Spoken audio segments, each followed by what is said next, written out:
apa sih yang membuat orang itu susah untuk berubah? Maksudnya sudah bekerja keras tapi kok hidupnya masih stagnan gitu. Ada yang kerjanya tidak terlalu sekeras orang lain tapi lebih menjalani hidup dengan lebih lebih apa ya? Lebih menikmati gitu kok. Apakah memang benar kalau dunia luar tuh hanya cerminan dari dalam batin kita sendiri? Maksudnya identitas yang kita miliki atau yang kita bangun untuk diri kita sendiri. Apakah cuma sesimpel itu? Dunia di luar tuh cerminan yang di dalam kita gitu. Dan bagaimana seseorang yang sedang di titik nol, mungkin ada teman-teman yang sedang di titik nol, itu bisa mulai meniti jalan itu agar terlihat secercah harapan gitu dalam kehidupan gimana? Ya, bagus pertanyaannya. Oke, kita coba jawab satu-satu dulu. Oke, oke. Susah berubah ya. Nah, ini topik paling penting nih, yang menarik. Nah, jadi memang ini berkaitan dengan otak kita, cara kita berpikir. Bahwa kita itu suka dengan yang namanya zona nyaman. Karena zona nyaman itu predictable. Ya, satu hal yang bisa kita prediksi kan. Daripada kita harus berubah, banyak ketidakpastian, dan kita merasa kayak, kalau disuruh memilih, ya saya lebih baik memilih zona nyaman dong, ngapain saya mau berubah? Mhm. Ya. Sehingga bagi pikiran, perubahan itu adalah satu hal yang nggak banget. Kalau bisa jangan berubah. Sehingga pikiran punya satu satu apa ya, punya satu rule sendiri yang sulit sekali diwujudkan oleh semesta karena bertentangan dengan rule-nya hidup atau rule-nya semesta.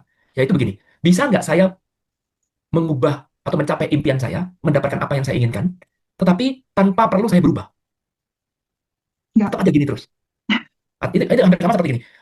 Saya single, oke. Lalu kemudian Ibu Manda misalkan contoh ya, Ibu Manda juga single. Lalu kemudian saya mau menikah dengan Ibu Manda, saya bilang begini, bisa nggak ya kita menikah tapi saya tetap mempertahankan hidup saya sebagai orang single. Ya saya mau makan makan apa suka-suka saya, jangan ngatur-ngatur saya mau main layangan, saya mau main PS, bodo amat, jangan jangan ngeributin saya, oke? Tapi kita menikah, bisa nggak? Mhm. Ya nggak mungkin kan? Itu satu hal yang nggak masuk akal karena kalau kamu mau menikah dengan orang lain, maka harus terjadi perubahan. Artinya diri kamu yang lama harus tanda kutip mati, Mhm. berganti dengan Mhm. diri yang baru. Tentu saja setiap kali diri lama mati, pasti diri yang lama ini akan mempertahankan sebelum dia mati. Dia pasti akan bertahan.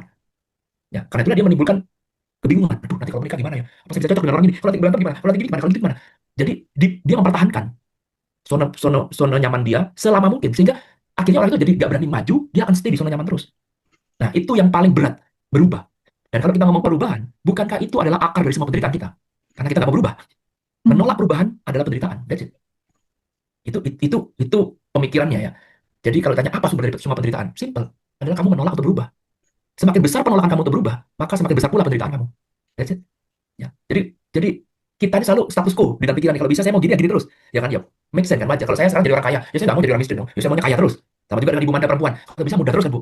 Ibu Manda mau jadi tua. Nggak mau kan? Kalau bisa ya saya umur 20 terus aja. Saya nggak mau jadi umur 50. Kalau bisa saya umur 20 aja terus. Karena itu lakukan berbagai macam cara supaya kita kalau bisa melawan perubahan itu.